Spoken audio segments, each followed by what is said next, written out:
Buenos días, amigos. Hoy viernes 7 de junio de este año 2019. Los viernes, como ustedes saben, nosotros pasamos revistas de eventos que se acumulan en la semana y sería bueno poner en claro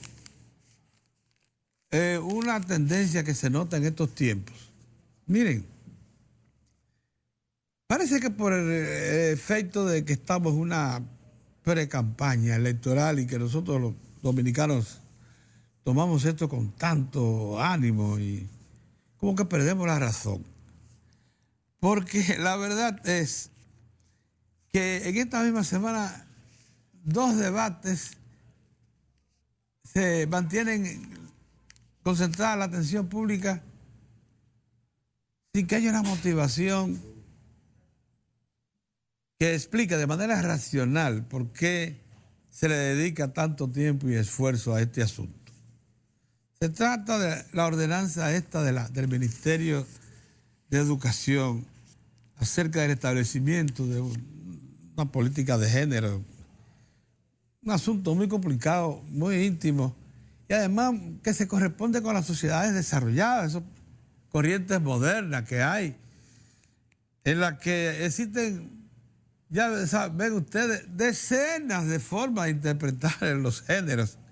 Eso que lo hagan en Europa, por allá, porque tienen tiempo, porque ya resolvieron sus problemas económicos, sociales de sobrevivencia. Que lo hagan ellos, que planteen por allá sus definiciones, que lo hagan los países ricos, los que tienen tiempo para eso. Pero aquí, donde hay tantas urgencias, donde la problemática educativa dominicana tiene tantas fallas de origen que hay que resolver, por favor, no introduzcamos más distracciones. Eso por un lado. Por el otro, ¿usted sabe por qué no se ha aplicado la ley que ordena la lectura de la Biblia en las aulas? Por impráctica. Por eso es que no se ha aplicado, porque no tiene sentido que usted lea un pensamiento correspondiente a una de las creencias religiosas que más importantes, ciertamente, el cristianismo, pero que puede ser interpretada de cuchumil maneras, que solamente es posible y recomendable hacerlo en el hogar, en la familia. ¿Cómo te vas a introducir otro elemento de distracción también a la escuela, como este de la lectura de la Biblia, con pasajes que pueden interpretarse de mil maneras? Esas son cosas que uno se pregunta, ¿qué situación la motiva? ¿Cuál? Bueno, esa misma. Estamos en medio de una campaña electoral, aunque no lo queramos reconocer. Ya estamos definiendo una serie de cosas que van a repercutir en las elecciones próximas, en las 2 elecciones próximas. Entonces, por eso estemos dejándonos influir y sacar de casillas para tratar temas que realmente lo que hacen es distraer de los asuntos básicos de la nación. Distraer la atención, la dedicación, los esfuerzos, la inversión de tiempo, dinero en los asuntos básicos que nos deben motivar en estos momentos para salir del atraso, de su desarrollo. Una nación que está haciendo esfuerzos extraordinarios, que está dando saltos de calidad extraordinarios en el plano económico y social, y que tiene que ser acompasada con otras acciones complementarias, ciertamente, en particular la educación. ¿Cuál es el problema dominicano de hoy? ¿Cuál es el problema que está a la vista de cualquiera, incluyendo los extranjeros? Los dominicanos somos mal educados, inteligentísimos, habilidosos, pero con formación básica endeble, floja. No sabemos ni siquiera usar bien el idioma. Somos casi monosilábicos. Esa es la verdad. Por eso hay algunos vecinos hasta nos desprecian. porque en general somos así. De aquí salen a incursionar en los mercados cercanos expresiones artísticas que aquí descuellan, hacen películas incluso, y son líderes en la televisión dominicana. Y le dan participación en programas ocasionales ahí en Miami, en programas que tienen repercusión a nivel internacional, que son parte de la cadena. Y hay que corregirle faltas ortográficas en el aire a esas. Tenemos muchas fallas, hombre. Tenemos problemas educativos. Centrémonos en cosas que tengan que ver con eso, con incrementar los niveles de educación e información. Tenemos fallas graves que se han venido acumulando. Y ahora que tenemos ese recurso, que tenemos ese 4%, que tenemos la atención del Estado, aprovechemos para dar saltos de calidad. Hace unos días yo acompañé a mi nieta a uno de los centros comerciales grandes de aquí. Y hace unos días, cuando digo hace unos días, puede ser hace meses. Estábamos buscando unas blusas específicas porque ella quería incorporarse a la condición de paralegal, porque estudia Derecho. Y a la tienda en que estábamos ingresaron 4 jovencitas con pelo tintado y actitudes raras, digo yo. Mira, Paulita, esas eran compañeras mías de curso. Yo, ¿cómo hace? Sí, ellas se llaman las lesbianas en un colegio. Digo, ¿y ellas van así al colegio? Sí, y se comportan así. Es un colegio, allá hay libertad. Entonces, los colegios de clase media alta que quieran practicar esas definiciones confusas y llenas de variantes de género, que lo hagan por su cuenta. Pero que no impongan eso como una línea de acción del Estado.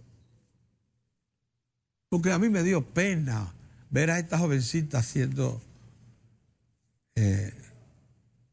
esfuerzo por mostrar sus preferencias, que probablemente sean de moda, que quizás las abandonen una vez adquieran, porque son niñas de 15 años. 16 años, 14 años. Eso pudo haber sido una moda. Pero había que ver ese comportamiento para uno darse cuenta de hasta dónde, bueno, el libre pensamiento, la invitación. En ese colegio que les digo, no se lleva ni uniforme siquiera. Se va como usted quiera vestido. Entonces, aquí hay colegios para practicar lo que están reclamando ahí de política de género abierta. Bueno, pero que lo hagan ellos, pero que no se imponga como una línea del Estado, porque el Estado dominicano tiene demasiados problemas por resolver.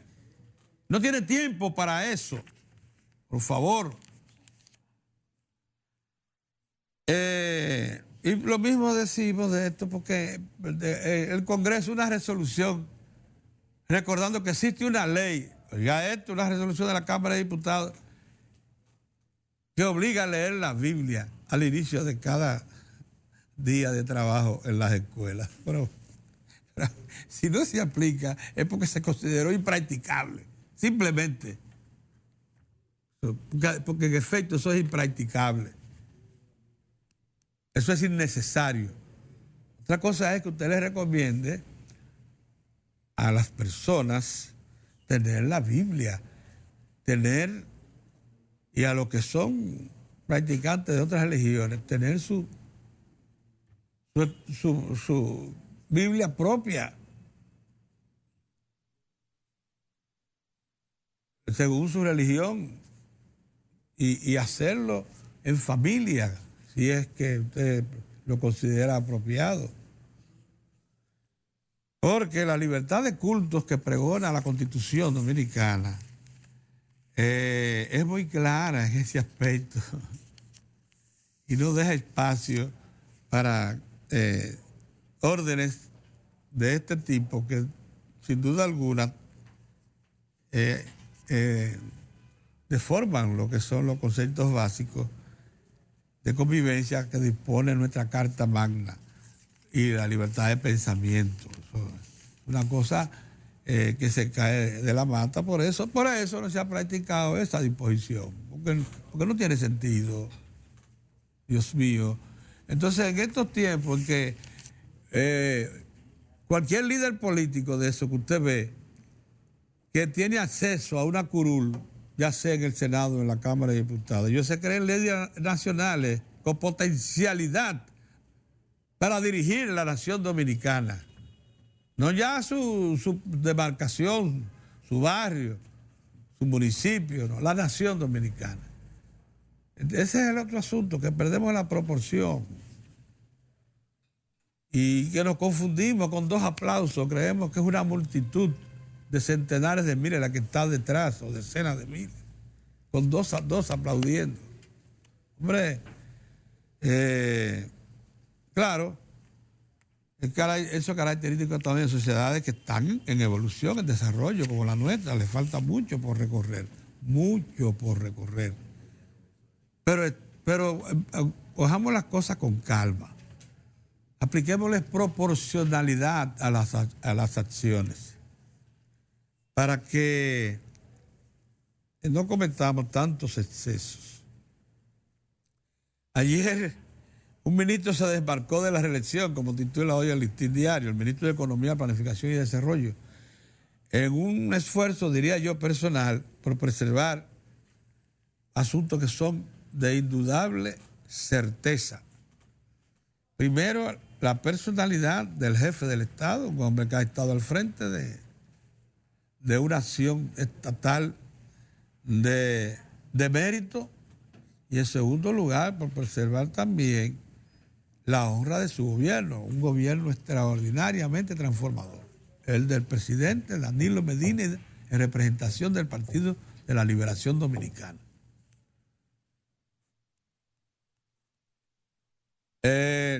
Yo quisiera sacar en claro, yo que soy un propulsor, un desarrollista y un estatista que cree que de las dos grandes acciones que caracterizan las sociedades, la pública y la privada, yo me fui por la pública hace rato.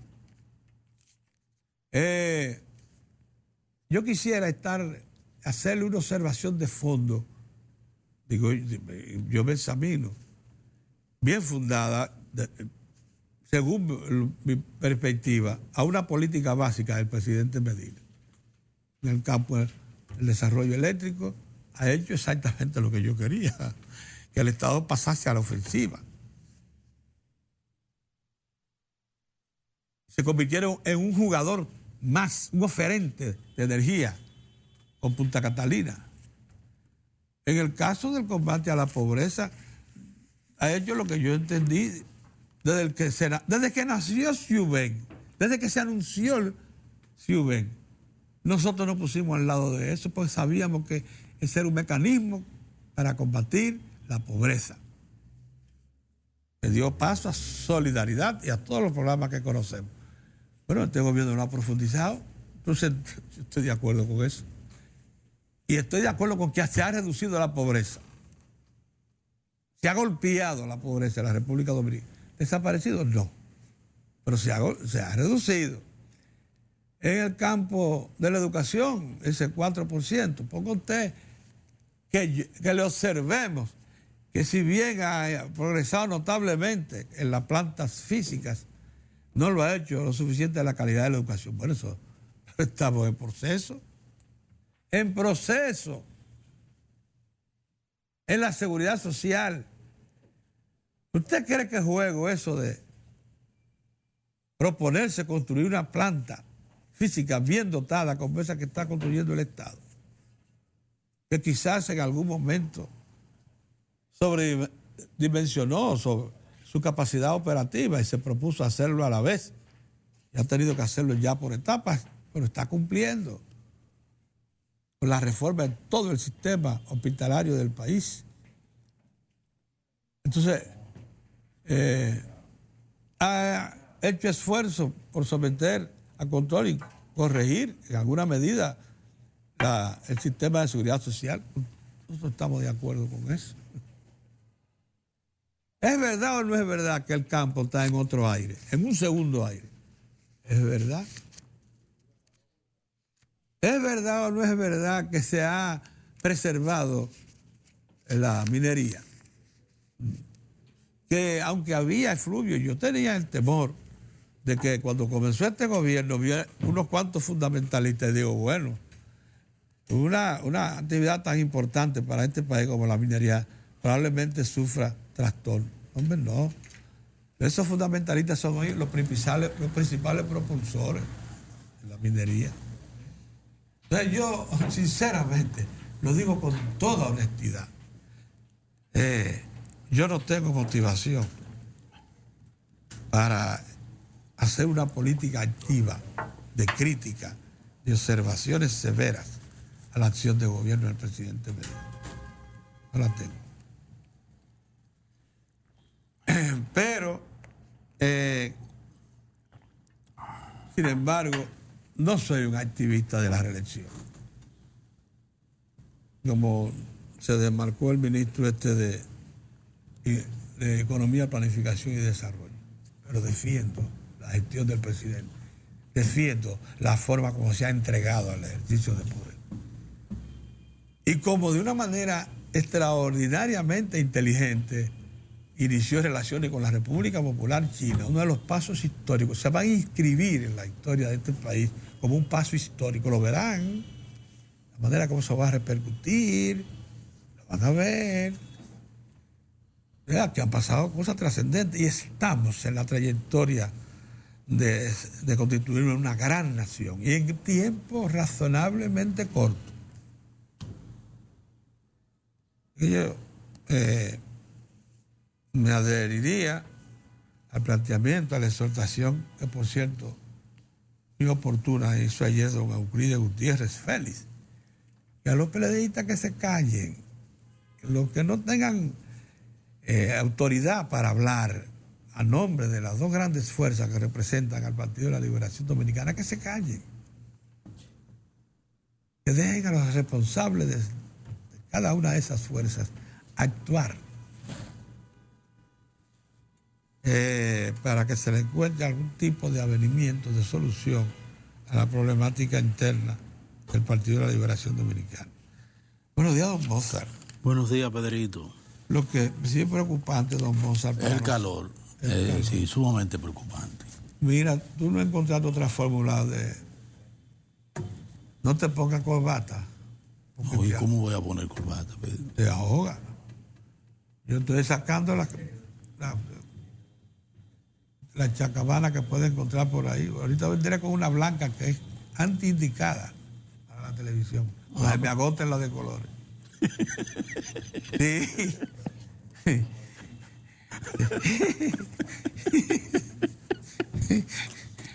Cuando se te agoten.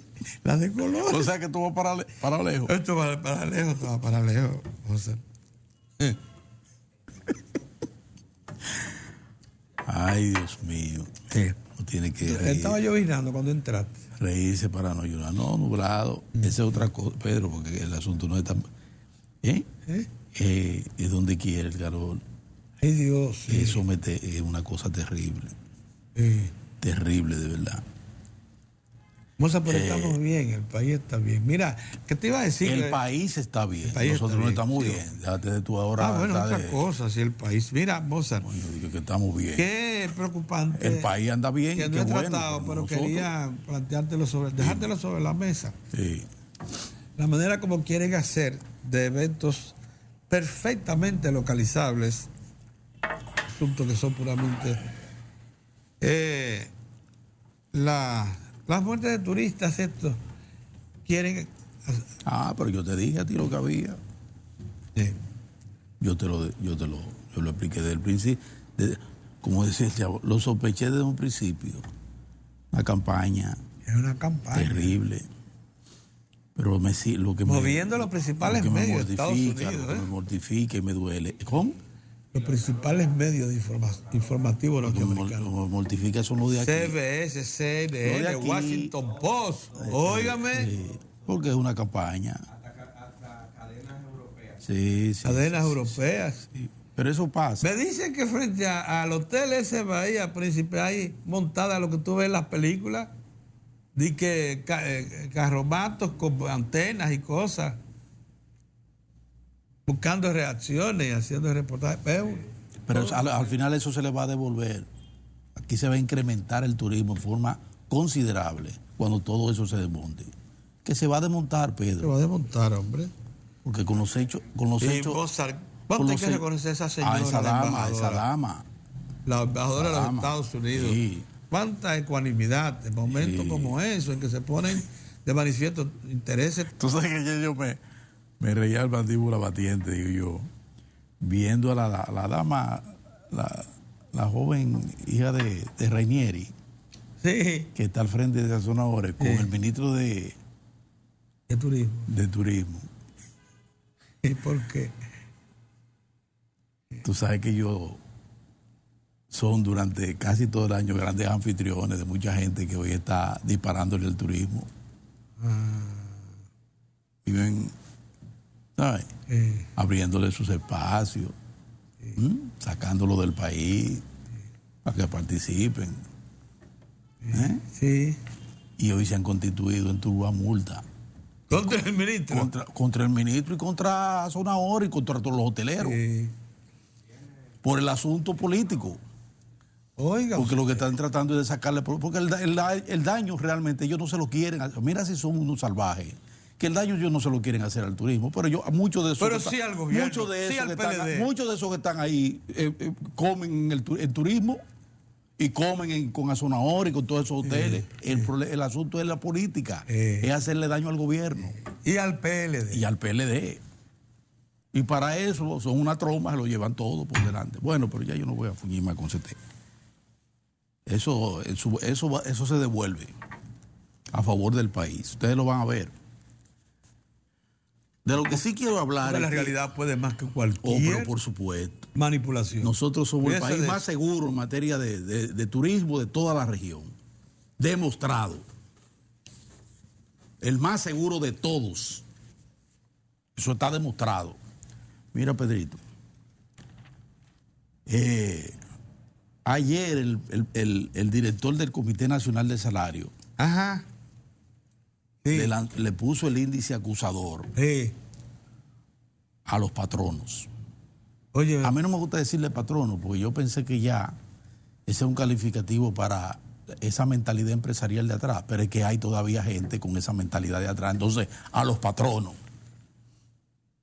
porque así que se comportan, no como gerentes, no como gente en capacidad de propiciar, de seguir propiciando un ambiente para el crecimiento con estabilidad y para el desarrollo con equidad, que debe ser la visión de un empresario de estos tiempos.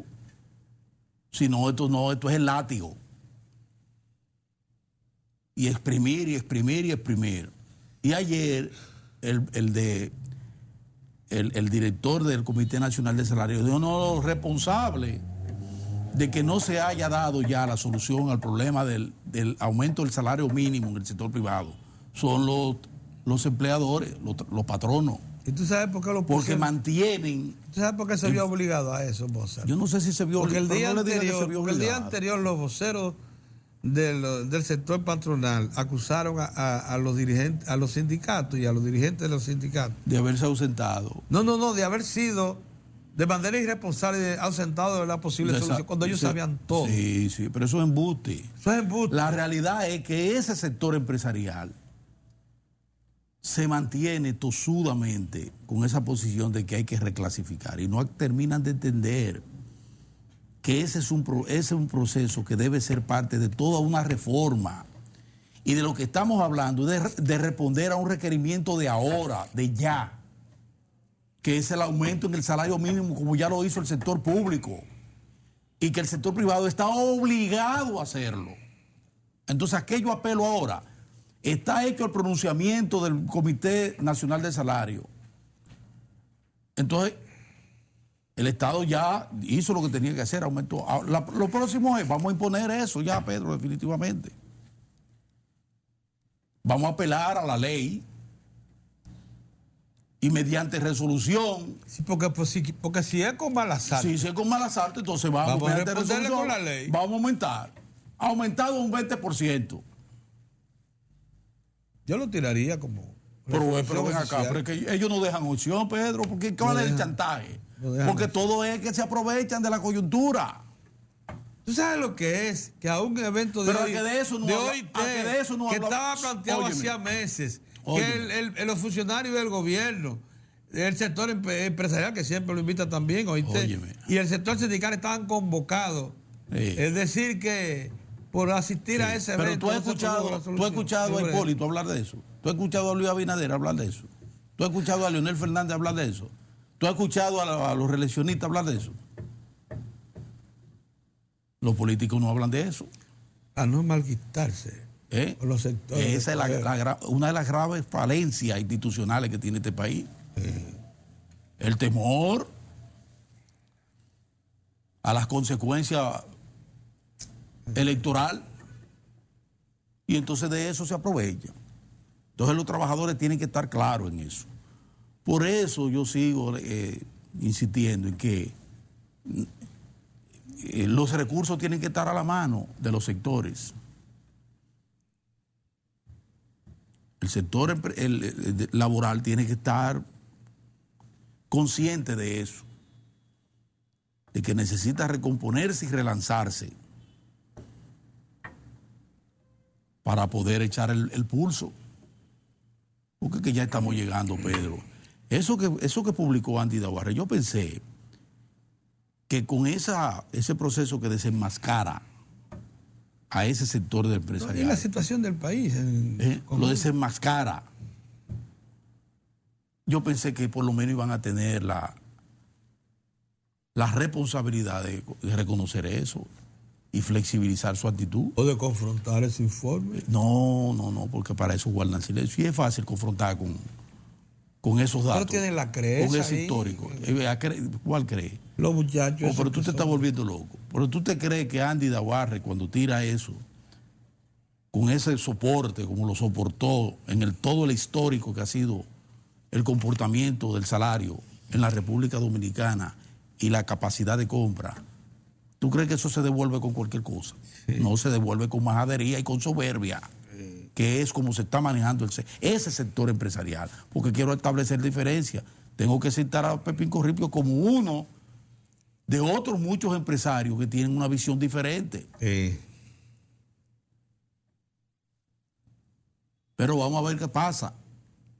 Vamos a ver qué pasa, porque ya la bola está y en eso la gente tiene que estar consciente. Usted que me está escuchando, si usted que tiene su hijo, su hija en el sector privado, no ve señales de mejoras mínimas que se corresponda con la realidad del mercado dominicano, la responsabilidad de eso la tiene los empresarios. Usted tiene que ser conciencia de eso, para que no le vayan a hacer creer que esto es asunto que los gobiernos, porque todo se le pega a los gobiernos y al Estado. Pero, a propósito de tu vocación estatista, tu firmeza, todo se le pega al Estado. Pero en esta ocasión, el Estado respondió. Yo quiero insistir en eso. Duplicó el salario mínimo de 5.200 a 10.000. Y de 10.000 a 20.000, 10%. Y de 20.000 a 30.000, 5%. El sector empresarial sigue de aguafiesta y se niega, apoyándose precisamente en el proceso en el fatídico año preelectoral. Tú sabes que cuando nosotros pasamos por la televisión dominicana, y ahí te menciono a ti porque era mi asesor, nosotros habíamos hecho eso, justo eso. ¿Te acuerdas que el personal de limpieza ganaba 5.000? Y lo dejé en 10.000. A 10.000. Eso hace 4. Pero eso se llama compromiso social. Mínimo. Conciencia social, que es lo que le falta Mínimo. a algunos, Había alguna que ganaba algunos más. empresarios en este país que están atragantados de los capitales aquí. Casi no pueden respirar de la cantidad de dinero que han acumulado durante muchísimo tiempo y aún siguen. Se sacan, tú ves que se meten, como se hace la traqueotomía, se meten ahí entonces para distribuir entre los suyos, ahí ya tú sabes. Es lamentable uno tener que hacer este tipo de planteamiento así tan rípido, pero es que no le dejan a uno de otra, no hay de otra. Eso por un lado, Pedro.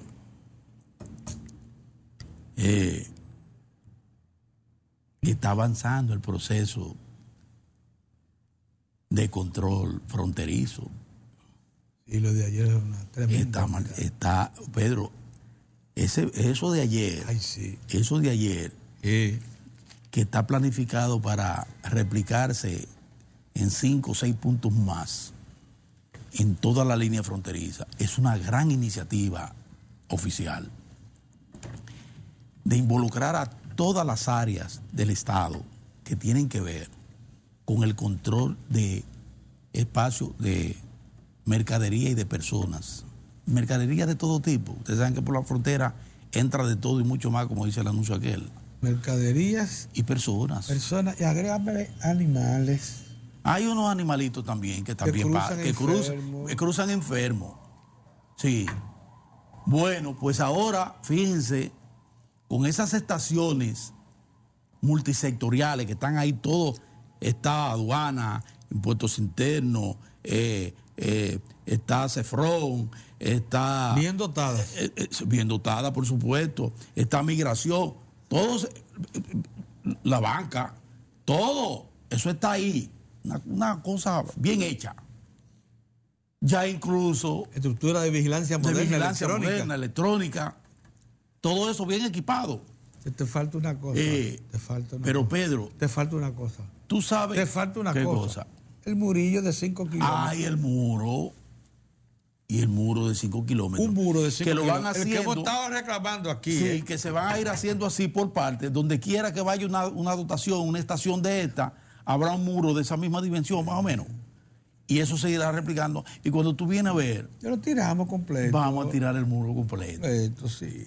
Que no lo resuelve todo, pero se la pone difícil. Sí, es lo que yo digo. Difícil. A los ladrones no hay forma. Ay, pero ¿y cómo yo? Se meten como quiera. Sí, pero pónsela difícil. Pónsela difícil. Así mismo se le pone difícil. Sí. Y además...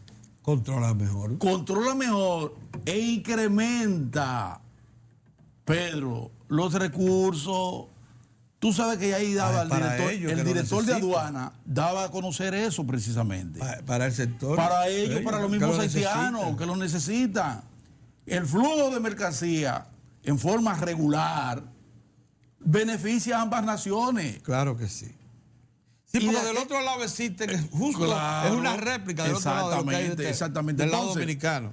A ambas naciones.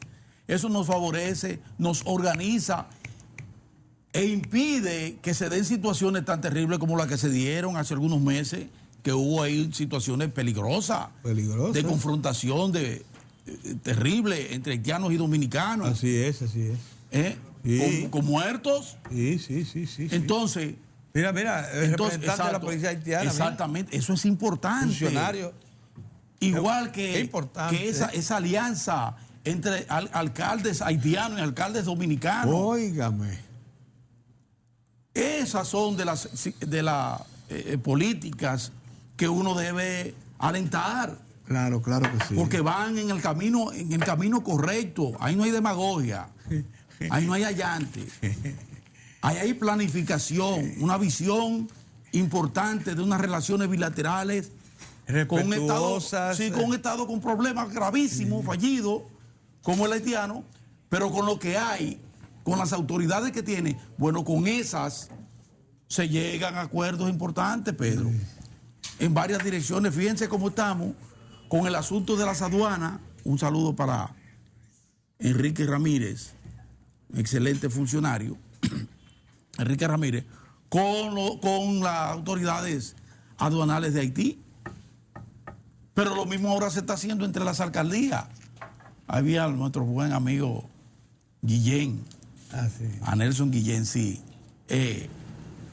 Porque el trabajo es de mancomunidad entre las dos naciones, Pedro, y eso es importante. Eso es importante que se haga. Sí. Y ya finalmente, para darle paso al buen amigo Orión Mejía,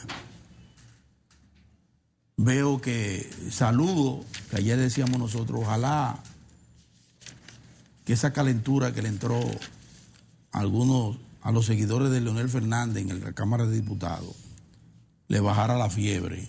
También la joven. Y aterrizaran. Sí, eso tú dices que no vamos a apoyar iniciativas. Una tontería, Pedro. Un desliz. Pues la gente dejaron sin efecto eso. Sí. Exculparon al presidente Leonel Fernández. Dijeron que eso fue un asunto muy de ellos. Sí. Y entonces se acogieron a lo que deben acogerse, que es a la disciplina partidaria y a su responsabilidad con su partido y a la responsabilidad y con el su gobierno gobierno. que originaron y el gobierno con su gobierno. que originó Con su ese partido. gobierno. Sí, claro. Así es. Entonces yo me alegro de eso, y a pesar de que sé, porque lo sé, que la situación es bastante tensa al interior del Partido de la Liberación Dominicana, hay un asunto que es importante para el país. A las buenas o a las malas va a haber una solución, porque el tiempo es implacable. Y gracias a Dios y a ellos mismos, a los mismos políticos, tenemos una nueva legislación, 2 nuevas legislaciones que obligan a esos partidos a tomar decisiones en los tiempos prudentes para no mantener en vilo a una nación y estar jugando y rejugando con la gente. Ya lo que se vaya a decidir, se va a tener que decidir En los próximos 30 días. próximos 30, sí, y van 2 corriendo. Sí. Porque ya hay tiempos. Los tiempos están ahí. Y mientras tanto, continuar, le digo yo a la población, todos con el celo de que este país merece garantías de mantenerse como va en materia de estabilidad económica, política y social, como ninguna otra nación en todo el hemisferio. Como ninguna. Tú buscas en toda América Latina, Centroamérica. El pobre, ahí le están tirando otra cosa a Lula. Es para sembrar lo que no salga jamás de ahí, de la cárcel. Todo lo que está pasando en México, lo de Venezuela es espantoso, 15 días de gasolina, una semana de gasolina. Menos de un mes. Argentina destrozada la economía. La peruana que iba muy bien en declive total. Pedrito, es una debacle que hay. En México pararon la construcción de un aeropuerto grande, una inversión multimillonaria. Sí. Y después que la para, ahora dice, no, vamos a iniciarla. Y en Estados Unidos, y en el propio Estados Unidos, una confrontación sin cuartel entre los partidos demócratas y republicanos y la administración del presidente Donald Trump, que eso no tiene madre. Sí. Y que repercute a nivel mundial, con la guerra con China, con el problema con Irán, con la actitud ahora de ratificación de defensa de Rusia para la administración del presidente venezolano. En fin, todo eso es un pandemonio. Nosotros aquí, sin embargo, crecimiento con estabilidad social, política y económica. Eso hay que preservarlo. Buenos días, saludos. ¿Cómo te va? Hoy es viernes. Buen día. Oí un pasaje del padre Basalles, del obispo. Sí, ahí en la bola, Orión. A los que les gusta, a los que les gusta inclinar el codo, que tomen en cuenta el calor. Sí. Peligroso. Muy peligroso. Échenle hielo. Echen hielo. Que le echen hielo. Bueno, un calor terrible. Y aquí hay hace calorcito, Oye, Bueno, señores, yo solo, como lo viene a veces nosotros lo tomamos para la reflexión. ¿Cuándo fue que murió don Juan? ¿En el 2001? 2001, 2002. Sí, entrando el siglo, sí. Murió, decía, vamos a poner que hayan pasado 17 años. Sí. 17 años. Yo no registro muy bien ni fecha. El PLD se fundó fue en el 1973, formalmente en diciembre del 73. ¿Eso cuántos años hace? ¿Más de 50? Pero venga, que aquí nadie sabe aritmética. No, oye, no. A mí no me ponga a pensar. No, fue Hace a más de- pensar en fecha y eso. Eso, mira cómo se suma. 73, 83, 93, 2003, 2013. Ahí van 40. Ahí van 40. Y de 13 a 19 son 6, 46 años. 46 tiene. 46 años. Quiere decir que ha pasado casi 2 generaciones. Una generación de 25 años. Pero le puedo asignar 2 generaciones ya. Dos generaciones. Sí. Se supone que después de la Trinitaria, el partido mejor organizado y con mayor contenido ideológico y de aprendizaje, educativo. Por lo menos más disciplinado. No, y más educativo, con mayor nivel de literatura de educación interna. Sí, es verdad. Es el Partido de la Sí, Liberación es verdad. Dominicana. Es verdad. Yo quiero decirle que, ya lo he dicho otras veces, fueron 21 folletos, unos libritos pequeños, leerlos y unificar criterios en su organismo alrededor de esos folletos, que no eran folletos de adoctrinamiento político, sino de educación política, que es distinto. Por ejemplo, mi generación se leyó muchas obras de Marx, Engels, Lenin, los clásicos rusos, Molotov, varios, ahora ya como tú no recuerdo mucho, pero todos nosotros íbamos a las librerías, especialmente a la librería que estaba en la universidad, del dirigente Franco. Franklin Franco. La tenía toda ahí ahí. estaban todos, Sí. y es barato, Muy barato. lo vendían muy barato, y uno trataba de leerlo más bien para poder decir en el liceo o en la universidad que uno había leído eso y aprenderse algunos pasajes. Aquí uno leía con más detenimiento era a Marx, a Engels y a Mao. Sí. Pero Fidel Castro no escribió mucho. La acción política era la de Fidel. Uno siempre tenía que hablar de cómo se templó el acero, por ejemplo, que el que no leía eso, ¿cómo tú podías responder a alguien en un liceo, en una universidad que tú no habías leído? Que tú no supieras quién es Robert McNamara. En el momento de la invasión a Vietnam era el secretario de Estado, Sí. por ejemplo. Sí. Pero además, todas las citas del presidente Mao, algunas de las cuales eran muy bíblicas prácticamente, Sí. como el librito ese de las 7 patas del gato, que se refería a lo que está pasando en el PLD ahora, a los vicios de los miembros del partido, individualismo, oportunismo, sectarismo y todas esas cosas que dañan a un partido. Yo lo digo, todo lo que le estoy diciendo, que ¿por qué mencioné a Duarte primero? Póngase usted en el año 1838. Se fundó la Trinitaria. Proporcionalmente, en proporción a la educación, al desarrollo económico y social de la parte española de la isla de Santo Domingo, fue el partido, para llamarlo así, más organizado y moderno de América Latina, porque tuvo una plataforma organizativa e ideológica completamente clara y novedosa. La primera era, estamos aquí para un propósito importante, que era la independencia, la fundación de la separación y la declaratoria de un nacimiento de una nueva nación. Y quien fundó eso tenía 25 años al momento que lo hizo, que fue Juan Pablo Duarte. Tenía 25 años Y de sus edad. compañeros rondaban los... 23, 21, no, estaban por ahí todos. Él era quizá el mayor, podría ser Mella. Pero ese era...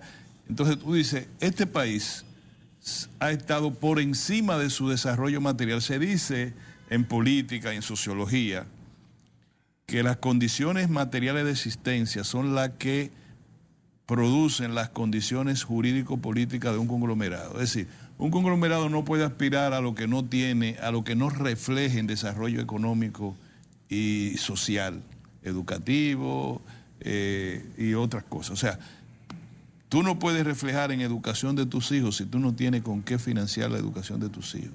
Una sociedad tiene que financiar su desarrollo social, humano, político, pero lo primero que tiene que tener es el desarrollo económico y luego se bifurcan y uno da ayuda al otro. Por tanto, esta es una sociedad muy extraña desde el punto de vista sociológico, desde el punto de vista de su nomenclatura social y política, porque cuando todavía la mayoría de los 200.000 habitantes que debería tener en la parte de Santo Domingo todavía no es república, el 90% no se ponía zapato.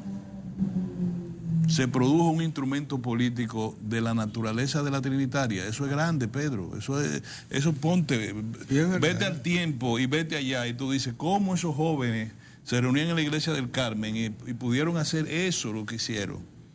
¿Cuánto de ellos había salido del país? ¿Cuánto de ellos se había ido solo a las islas? Los que estaban en Europa de ese grupo, 9. Nada más era Duarte. No más, nadie más había ido a Europa. Es decir, nadie más había había leído la Constitución de Cádiz española y había conocido experiencia de una sociedad que era a año luz de un territorio integrado por gente, abandonado desde hacía más de 400 años, 4 siglos, casi 4 siglos, abandonado por la colonia que lo conquistó, que lo descubrió o que tuvo la interacción con ellos. Porque España fue aunque fue la pionera de la conquista de América o del descubrimiento de América, su economía era de acumulación originaria de capital y no de industrialización.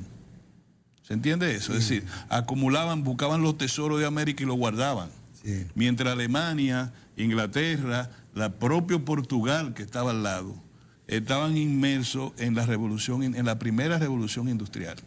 Es decir, se estaban convirtiendo en términos prácticos en naciones capitalistas, dejando atrás todo vestigio del medioevo. Y del medioevo. El medioevo. Ok. Por tanto, lo que nosotros heredamos de España fue su propia haraganería. Desde el punto de vista, el capital requiere trabajo y explotación del hombre por el hombre para desarrollarse. Aquí nosotros recibíamos el situado o el pago a la soldadesca cada 4, cada 5 meses. Y hubo oportunidad en la historia dominicana en que lo que había era intercambio de bienes, yuca por res, plátano, cosas, porque no había circulante. ¿Es correcto? Y las misas se celebraban de noche para que no se vieran los harapos en que iban las damas. Entonces, esa era la sociedad dominicana y en esa sociedad, 4 siglos después, se formó una de las instituciones políticas más representativas, más modernas de América. Cuando Bolívar combatía, la guerra ha sido siempre, desde que nació el hombre. La guerra no es una institución importante de desarrollo. La guerra triunfa y a partir de ahí veremos a ver qué pasa. La Trinitaria fue una concesión política, estratégica de un grupo de jóvenes de separarse de por razones de la naturaleza que tú conoces, y fundar una república. Eso fue una empresa grande, Pedro. Grande. Y el PLD se forma varios siglos después de eso que yo te estoy señalando, de 1838, con el propósito de concluir la obra inconclusa, valga el término, de Juan Pablo Duarte. Sí. O sea, el PLD no puede ser una maquinaria de producir dinero, Pedro. Hay que decírselo a todo el mundo. Y nosotros tenemos que decírnoslo nosotros mismos para frenarnos. Sí. Yo sé que yo canso con esto que estoy diciendo, pero el propósito que debimos habernos hecho nosotros 3, tu generación tuvo otro escenario que ya habrá algún momento que analizarlo, pero pongamos la generación de Mozart y la mía. Era salir de los barrios, pero no para unirnos en términos de conducta social a quienes explotan al pueblo dominicano.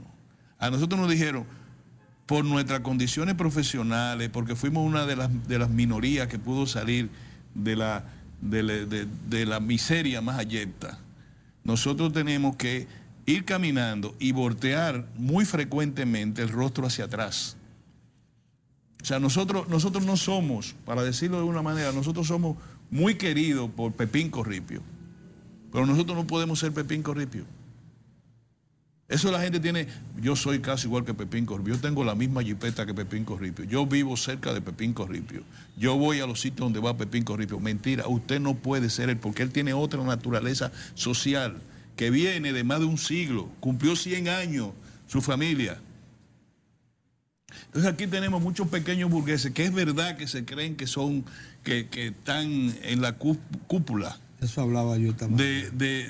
Que son los que tienen a Dios tomado de la mano derecha y el otro de la izquierda. Aplausos y creen que es una multitud lo que tienen detrás. Entonces tienen que entender eso, tienen que entender que cuando tienen 2 o 3 comilitones que dan detrás de ellos, piensan que ellos son la última Coca-Cola del desierto. No es verdad. Es terrible. Entonces, gente como Juan Bosch, uno tiene que ir como cuando los cristianos van y dicen Virgen de la Altagracia y o evocan a Dios y las 3 divinas personas. En política, uno tiene que tener referente que te frenen, Pedro. Que no te dejen beber más de 2 o 3 tragos. Tú dices, conta, yo no puedo hacer un desorden aquí. Porque mi papá fue una persona que me enseñó a mí a ser comedido y qué sé yo cuánto. Si no, todos seríamos unos malditos locos. Y así mismo es la riqueza. Nosotros empezamos a trabajar y cuando uno le decía, te vamos a pagar tanto, uno calladamente decía por dentro, yo nunca había visto tanto cuarto. Porque en la medida en que tú vas avanzando profesionalmente y te vas calificando en el mercado laboral, las oportunidades se van abriendo. Cuando nosotros trabajamos como asociados nosotros, que Mozart hace unos planteamientos, no, este comercial es por tanto, digo, Mozart, ¿tú no crees que eso es mucho cuarto? Porque a nosotros todavía no nos va eso. Sin embargo, sí. Entonces, en política, ahora quiero yo llegar al Partido de la Liberación Dominicana. Lo primero es que si no tienen referente el liderazgo político y se consideran que ellos son el ombligo de la humanidad, bueno, si son Napoleón, si son Hitler, si son el que le dé la gana de ser, si sea un liberador o sea un opresor, yo no sé. Yo lo que creo que tienen que tener referencia, lo que yo vi en la Cámara de Diputados, lo que oí y vi en televisión en la Cámara de Diputados es un reflejo peligroso de anarquía y de extravío de lo que deben ser los miembros y dirigentes del Partido de la Liberación Dominicana, conforme se entendió que lo fundó Juan Bosch y debió desarrollarse.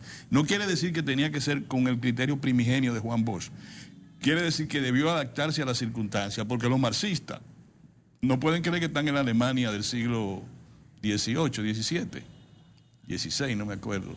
Y que cuando Heger y Marx estaban hablando, uno decía, esa es la realidad del mundo de hoy. No, 19 fue, en el 19. Bueno, esa no es la realidad del mundo de hoy, pero la teoría permanece. Sí, la teoría permanece. El capital es el capital, quiera tú o no quieras. Y la Biblia, ¿cuántos años tiene? La recopilación de todos los libros de esa naturaleza. Bueno, muchísimos siglos, bueno, pero para los cristianos prevalece. Entonces, yo lo que nada más voy a dar estos 2 consejos. Quizá yo como ustedes también no estoy muy optimista de lo que está pasando. Yo quisiera decir a uno y a otro lado de lo siguiente. Lo primero es que en un partido de la naturaleza del PLD deberían los líderes enseñar con sus acciones lo que son contradicciones secundarias y lo que son contradicciones principales. Si tú me dices que fue como en el 1973, cuando se dividió por primera vez grandemente el PLD, las contradicciones se creían que eran de principio, porque un grupo en el que me figuraba yo, creíamos que teníamos que irnos más al socialismo, y otro grupo consideraba que el PLD debía ir más al sistema. Fíjate que no era, Juanito quiere ser presidente, Perencejo quiere ser esto, no. Eran posiciones de carácter político, ideológico además, ni siquiera coyuntural. Se dividió el PLD, Juan Bosch entendió y se fue. Una parte nos fuimos y estábamos equivocados, creo yo ahora. Ahora, tú preguntas, ¿cuáles son las contradicciones fundamentales? no me digan que es la aspiración de uno a quedarse y de otro a retornar. Porque ese no es una contradicción fundamental. Y cuando me hablan de la Constitución de la República, desde el punto de vista estrictamente y cruentamente político, no es un tema tampoco fundamental, porque tú no estás destruyendo la Constitución de la República, aunque esté errado. Por Dios, a ver si me pueden entender, porque ahorita dicen lo contrario. Es un tema de carácter político. Una cosa es que tú dañes la Constitución para adecuarla a un criterio, por ejemplo, decir, no, en lo adelante se da a declarar en la Constitución, la ciudad de Santo Domingo se va a llamar Danilo Medina. Y en lo adelante Danilo Medina es el padre nuevo de la patria y su reino no tendrá fin, poniéndote cosas estrambóticas. Pero otra cosa es que tú le digas a un dirigente políticamente si es conveniente o no que se reforme la Constitución cumpliendo con el protocolo, que entonces no es ilegal, para quitarle el nunca más a una persona que tiene 60 y tantos años. Entonces, eso debería producir un enfrentamiento de carácter político, no principal. ¿Por qué? Porque tú no puedes poner al partido oficial en ascuas cuando tú sabes que estás poniendo a la economía en una situación difícil, Pedro. Eso es lo que yo digo. Entonces, ¿qué es lo que uno puede decirle? Miren, en el plano político interno del PLD, intenten vencer al adversario. Esa es la democracia incluso. Tus ideas que prevalezcan por sobre las ideas del adversario, pero que el todo se mantenga uno. Y dos, la gradería, o sea, tú vence a tu contrincante, cualquiera de los dos que venza, pero tú tienes que convencer a la gradería de que el conglomerado global en el play, en el estadio donde se esté peleando, que es un estadio político, la gradería no piense que ahí lo que hay es un coliseo romano de destrucción. Lo que salga del PLD, yo quiero saber cómo va a ir al mercado electoral. ¿Cómo? ¿Avasallante? ¿Qué va a hacer? O sea, a los ciudadanos tú no le puedes explicar lo que está pasando en el PLD. Pregunto. Y estamos hablando de líderes, no estamos hablando de dirigentes. Cuando yo digo ¿cómo se llama el de Guachupita, el diputado? Pidio Báez. El Pidio Báez. Tenemos todo, pues si yo cuál digo, el Pidio, eso es intrascendente. El Pidio no tiene, el Pidio es sargento mayor. Ahora, si oigo a Leonel Fernández, a Danilo Medina o a su Estado Mayor referirse a un tema de manera desproporcionada, entonces yo le llamo la atención y digo, eso daña la economía. Porque el PLD, que ha transformado la economía dominicana durante casi 20 años, lo ha transformado, Pedro. Y uno lo dice y la gente se asusta cuando lo dice así. La economía dominicana del 1996 a nuestro día es otra. Entonces, ese partido tiene la capacidad también de destruirla, si fuera del lugar, ¿o no? Así es, si no actúa acorde a los tiempos, a las circunstancias. Entonces, estamos hablando, y yo ahí estoy muy de acuerdo con Euclides Gutiérrez Ferry, los dirigentes tienen que callarse. Déjenle eso a los líderes. Así es. El daño colateral de una solución política en el PLD no puede ser mayor que el triunfo de quien lo logre, Mozart. ¿Eso se entiende? Mozart me está mirando mal porque no le gusta la cosa. El daño colateral que produzca una situación de triunfo o un arreglo cualquiera que sea, no puede tener mayor nivel de peligrosidad que el propio arreglo o el propio triunfo, Pedro. Sí. Entonces, llamo la atención al liderazgo del PLD. Y a los allegados al PLD, como Isidoro Santana también. Ahora no, lo de Isidoro Santana a mí me llama mucho la atención. Yo lo estaba oyendo. Interesante. Sí, hombre, sí. Espérense, señores, no me desvíen la cosa. Yo eso ya... Bueno, para terminar esto, yo quiero decirles una cosa. Los incidentes que se están dando, por ejemplo, ustedes que ven noticiarios internacionales, en todos los noticiarios internacionales sale la noticia de que extrañamente 3 turistas de los Estados Unidos murieron en un mismo hotel y que el FBI o el FBI está investigando la toxicidad de lo que sé yo cuánto y lo que sé yo. A requerimiento de las autoridades dominicanas. Sí. Lo que pasa es que hay que se incorporara una campaña, es obvio, una familia de Casa del Caramba sale diciendo que cuando estuvo aquí le pasó un qué sé yo qué cosa, en tal sitio. Tú busques en la prensa mexicana, busques en la prensa de Sudamérica y busques en la prensa americana y la situación está así. Entonces, ese solo hecho. Ahora la Organización Mundial de la Salud está diciendo que en Haití hay una qué sé yo qué cosa, que mucho cuidado, que esto. ¿Qué pasa eso para el turismo, Pedro? En Estados Unidos, la Reserva Federal de los Estados Unidos llama la atención a la posibilidad de que el nivel de inflación dañe la economía dominicana y ha señalado que a la vuelta de un año, lo ha señalado, no lo señaló la Reserva lo que dijo es que el enfoque de la, ¿cómo le llaman a esto? El enfoque de la colocación de la referencia que tienen el dólar de los Estados Unidos. Sí. Lo que ellos ponen. Sí. Pues mira qué cosa se me olvidó. Va a ser a la baja la tasa de interés de referencia. El presidente de la Reserva dijo, vamos a monitorear la economía de los Estados Unidos y posiblemente, tú sabes que era al alza, porque la economía americana está en creciendo. Pues bueno, a la vuelta de un año dicen ahora que puede haber una recesión y le han dicho a Donald Trump lo peligroso que es utilizar el arancel como un arma de carácter político. Entonces, ¿qué pasa con eso? Vamos a ver. ¿Qué tú crees que puede pasar si ahí se arma un lío con la remesa? ¿Qué tú crees? Son 2.5 millones de estadounidenses que vienen a la República Dominicana. ¿Qué tú crees que puede pasar, Pedro? ¿Qué tú crees que puede pasar con la inversión extranjera de los Estados Unidos en la República Dominicana? Si Europa a la vuelta de un año ingresa en un estado de recesión, ¿qué tú crees que va a pasar con la inversión española en el turismo? ¿Qué tú crees que va a pasar con la inversión inglesa en el área farmacéutica, la inversión alemana y todo lo demás? Nosotros necesitamos para estar en 15 años a la puerta del desarrollo una inversión promedio por los próximos 15 años entre 2.600 y 2.800 millones de dólares y quizás más.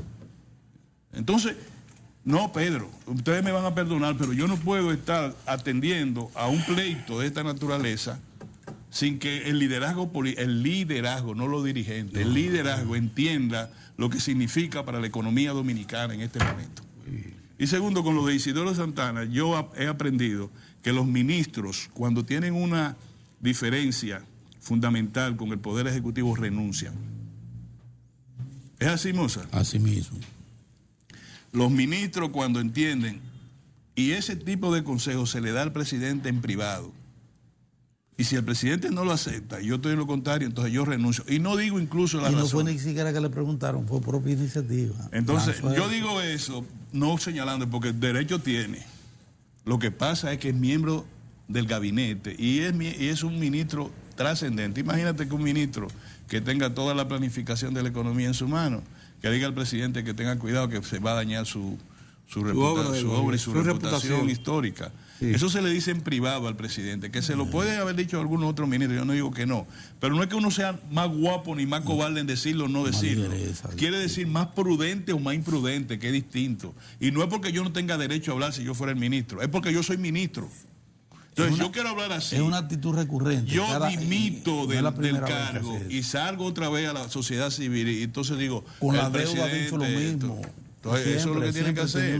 Eso es distinto, Pedro. Y yo vi en la prensa, en la televisión hoy, todo el mundo diciendo, qué valiente, qué sé yo cuánto. Bueno, valiente, eso no es la valentía, no. No es de valor o cobardía, es de prudencia o imprudencia, que es distinto.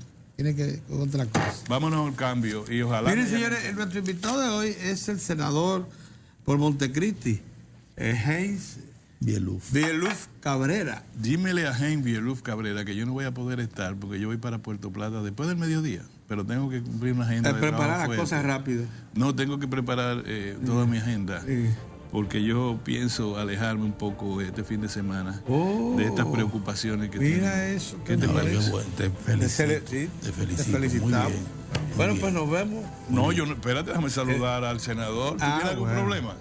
¿Te sientes mal? Pero como tú le estabas mandando. Sí, no, que sí, tú le porque no estabas sabía que se iba a dando hacer Sabía que ya estaba aquí. Vámonos a un cambio y yo saludo fuera del aire al embajador y a Montecristi. Al embajador no. Al embajador de Montecristi. senador, Al senador. embajador de Montecristi No, ese- también. El embajador de Montecristi. Estuve en Asua ayer. Y senador de la ¡Qué República. calor, caramba! ¿Tú en fuiste Asua. a Asua? ¿Y qué? ¿Que en Asua pusieron el sol un poquito más No, cerca? no da como más directo. Ese es el que te cae atrás. Sí. Es ahí. Sí, pero ¿cuándo se llama ese? Al sur allá. En Neiva. En Neiva. En Neiva, cuando usted llega, un municipio que llaman como de los japoneses, algo así. El sol te agarra aquí. Sí, ahí. Te viene soltando justamente en Asua. Después de ahí, no te sueltas jamás. Tú sales de ahí y en Asua es que tú te dejas. Vamos a la pausa y volvemos. Un saludo a todos nuestros amigos de Asua que, por cierto, nos hablaron del programa. Le agradecemos mucho, de verdad, que estén con nosotros. Muchas gracias, muchas gracias.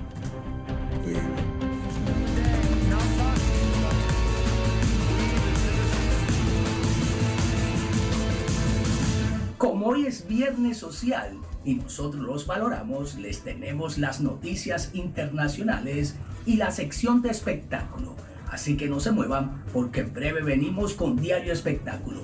Ahora, de inmediato pasamos a las noticias internacionales.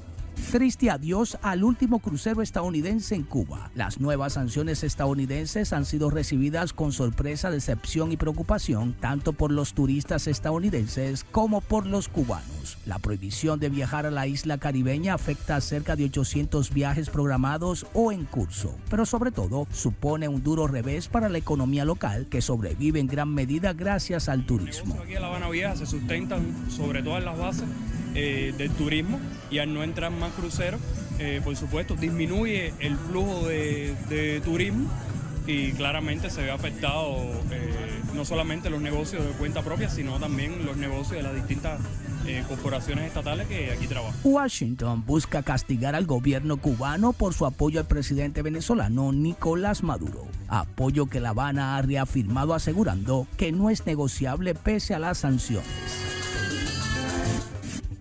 El gigante automovilístico estadounidense negocia con los sindicatos la reestructuración de sus factorías en el viejo continente. En el caso de España, la fábrica de Almusafes en la Comunidad Valenciana parece tener garantizado su futuro, aunque perderá la producción de la furgoneta Transit Connect en favor de la factoría mexicana de Sonora. Fabricará y montará las baterías para las versiones híbrida e híbrida enchufable de la nueva generación del modelo Kunga. No obstante, Ford mantiene sus previsiones para reducir el 10% de su plantilla mundial. En total, unos 7,000 trabajadores. El Reino Unido será el país más afectado porque Ford prevé el cierre de su planta de motores de Bridgend en País de Gales, que emplea a 1,700 personas. Todo horas después de que el presidente estadounidense Donald Trump prometiera una futura alianza comercial estratégica con los británicos una vez que el Brexit sea una realidad.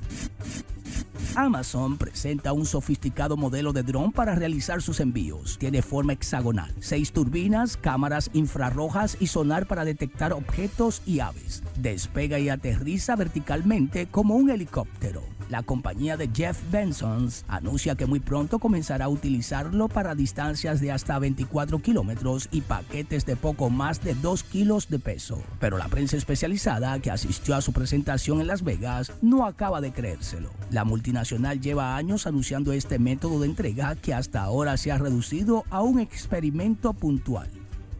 Para Diario de 4, las internacionales, Giovanni Ramírez. Ahora nos vamos a una breve pausa y luego continuamos con más del contenido de Diario de 4.